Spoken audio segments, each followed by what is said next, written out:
भिंड जिले में गौचर के नाम से हजारों बीघा जमीन है, लेकिन जमीन पूरी तरह दबंगों के कब्जे में है। दबंग गौचर की जमीन पर या तो खेती कर रहे हैं या अवैध रूप से अपने मकान बना रहे हैं।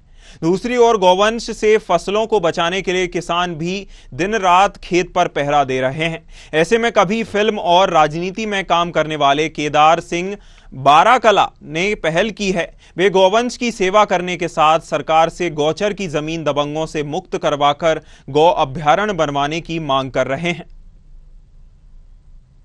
हमने लंबी की बीमारी में व्यथित कई गायों को बचाने की कोशिश की और उसके बाद आज स्थिति ऐसी है कि गायों एक्सीडेंट से भी मारी जा रही हैं और काफ़ी संख्या में गायों का नुकसान हो रहा है। प्रजाति खत्म होती हुई दिख रही है और अब हमारी शासन और प्रशासन से मांग है कि गौचर की सारी जमीनों को वापस कराया जाए और गौचर की जमीन में जिलाधीश महोदय या मुख्यमंत्री महोदय से निवेदन है कि वो श्रीमंत महाराज साहब से निवेदन है कि गौ अभयारण्य बनवाया जाए, जिससे गायें प्रदेश भर की अच्छी तरह से अपना जीवन यापन कर सकें।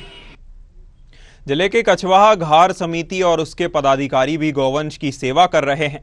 साथ ही उन्होंने जिले में हजारों बीघा गौचर की जमीन को अतिक्रमण से मुक्त कराने की मांग रखी है। इतना ही नहीं, गौचर की जमीन मुक्त कराने के लिए आंदोलन की भी चेतावनी प्रशासन को दी गई है।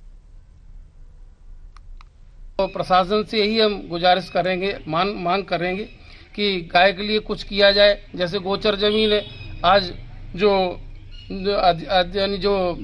दबंग लोग हैं वो उनकी भले ही एक विषय है वहाँ पर, लेकिन वो गोचर जमीन को घेर रहे हैं, तोड़वा कर उस पर कब्जा कर रहे हैं। अब गौ माता चरने के लिए भी जगह नहीं, जाएं तो जाएं कहाँ।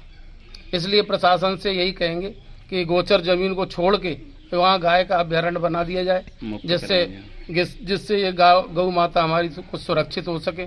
और ऐसा जब होगा तो हमारे किसान भी थोड़ा राहत महसूस करेंगे। गौशाला भी संचालित है जिले में। हाँ, गौशाला के लिए हमारी समिति ने अनेकों प्रयास किए और प्रयासरत है।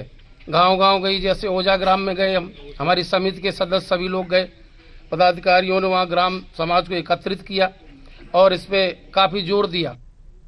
भाजपा के भिंड जिला अध्यक्ष देवेंद्र सिंह नरवरिया कहते हैं कि उन्होंने गौचर की जमीन दबंगों से मुक्त कराने के लिए कलेक्टर से भी बात की है। साथ ही गोवंश पर ध्यान न देने पर नगर पालिका और ग्राम पंचायत के साथ गौशालाओं के खिलाफ कार्रवाई की बात कही है। गायों को लेकर चिंता का विषय भी है। उन्होंने जो कैबिनेट की बैठक थी उसमें प्रत्येक गाय को 40 रुपये देने का काम किया।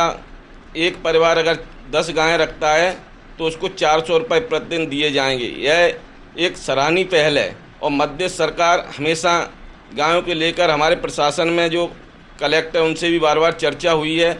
उन्होंने भी जो गौशालाएँ खाली हैं उन्होंने भी एक अभियान चलाया है, चाहे नगर पंचायत हो, ग्राम पंचायत हो, सरपंच हो, उनको सबको अवगत भी कराया है कि गायें जो गौशाला है उनमें रखी जाएं और जो गौचर ज़मीन है जो उनको खाली कराया जाए और उनमें भी गायों को रखने के प्रबंध किए जाएं। ऐसा हम लोगों की चर्चा भी हुई है।